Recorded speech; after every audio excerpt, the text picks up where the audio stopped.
নমস্কাৰ বন্ধুসকল, মোৰ ভূপেন ব্লগ ইউটিউব চেনেললৈ স্বাগতম।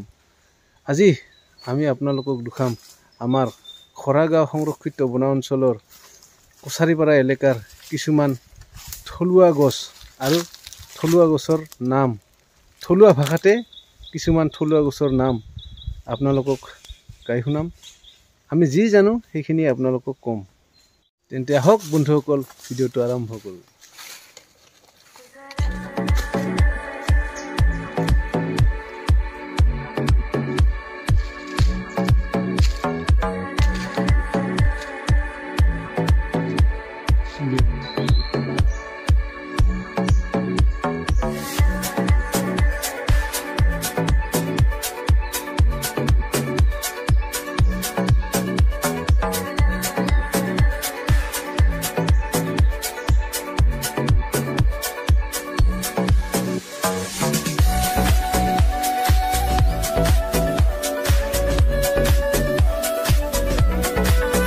বন্ধুসকল, আপোনালোকে দেখা পাইছে মালেগড় পাহাৰংহৰ কাছাৰীপাৰা খণ্ডত এই শিলৰ ফাকেৰে কেনেকৈ প্ৰাকৃতিকভাৱে সংগ্ৰাম কৰি জীয়াই থকা এবিধ নেউৰী গছ।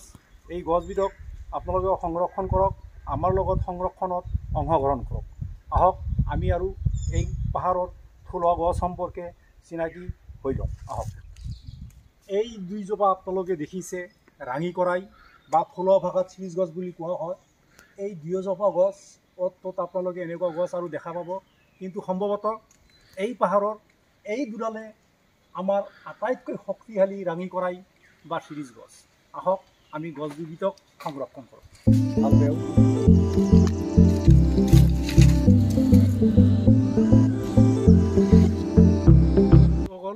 আপোনালোকে এইবাৰ দেখিছে বনকা পাহি, যি গছবিধৰ এবিধ ধুনীয়া বগা ফুল ফুলে।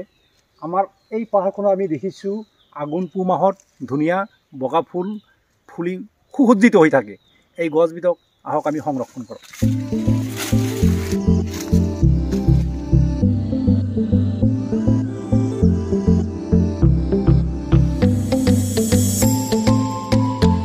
আপোনালোকে দেখিছে এজোপা বহৰী বা বাহৰী গছ, স্থানীয় ভাষাত বহৰী বুলি কয়, বাহৰী বুলিও কয়। ইয়াৰ এবিধ ধুনীয়া গুটি লাগে।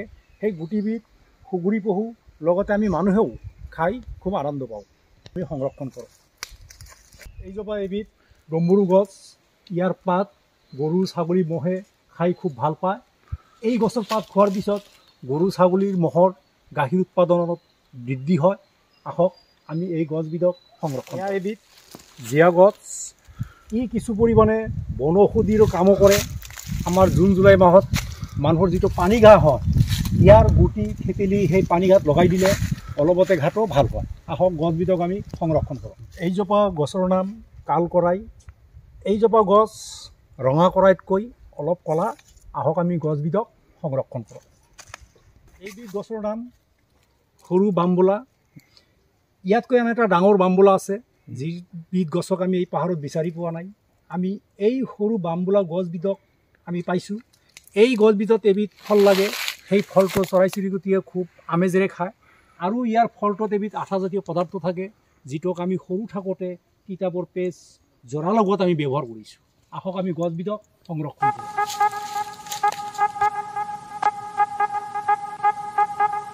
এই গছবিধৰ থলুৱা নাম কুম গছ। এই গছত আপেল আকৃতিৰ এবিধ ফল লাগে। সেই ফলটোক আমাৰ বৃক্ষবাসী জন্তু লগতে আমাৰ মাটিত চৰা জন্তুবোৰে খাদ্য হিচাপে ব্যৱহাৰ কৰে। আহক আমি এই গছবিধক সংৰক্ষণ কৰোঁ। এই গছবিধৰ নাম সোণাৰু গছ। এই গছবিধ আমাৰ অসমীয়া ভাষা সংস্কৃতিত বিশেষ স্থান অধিকাৰ কৰি আহিছে। এই গছবিধত ধুনীয়া ফুল লাগে। এই গছবিধৰ ফল দেখাত আমি ঠিক এনেকুৱা দেখোঁ। এই ফলত এবিধ তৰল পদাৰ্থ থাকে, যিটোক আমি জিভাৰ ঘাঁ ভাল কৰাত বনৌষধি হিচাপে ব্যৱহাৰ কৰোঁ। আহক আমি এই গছবিধক সংৰক্ষণ কৰোঁ। এইজোপা গছৰ নাম আমলখি গছ।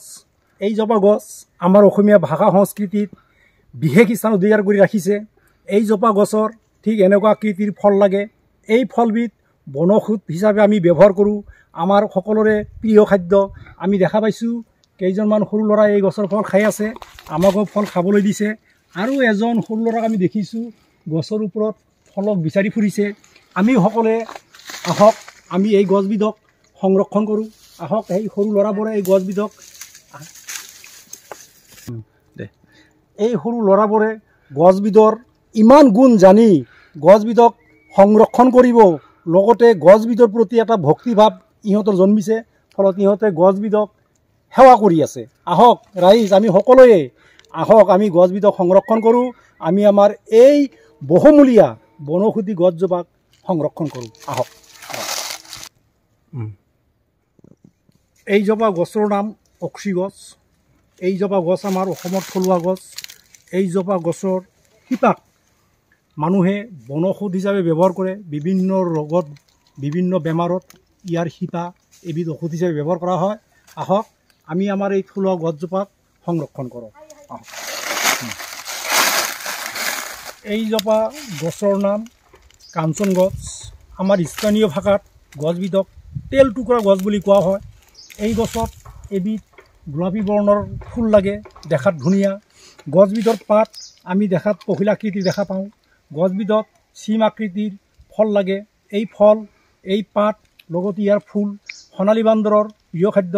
আহক আমি গছবিধক সংৰক্ষণ কৰোঁ, লগে লগে আমি সোণালী বান্দৰ সংৰক্ষণত সহায় কৰোঁ। আমাৰ অচিনাকি গছৰ চিনাকি পৰ্ব আজি আমি ইয়াতে সামৰি মাৰিছোঁ। অহা সময়ত আমি আকৌ অচিনাকি গছবোৰক আপোনালোকক চিনাকি কৰাই দিম। সেইলৈ অপেক্ষা কৰক, আমাক সহায় কৰক। ছেভ নেচাৰ, ছেভ লাইফ, মনে প্ৰাণে অৰিহণা যোগাওক। আজিলৈ আমি ইয়াতেই সামৰিছোঁ। ধন্যবাদ।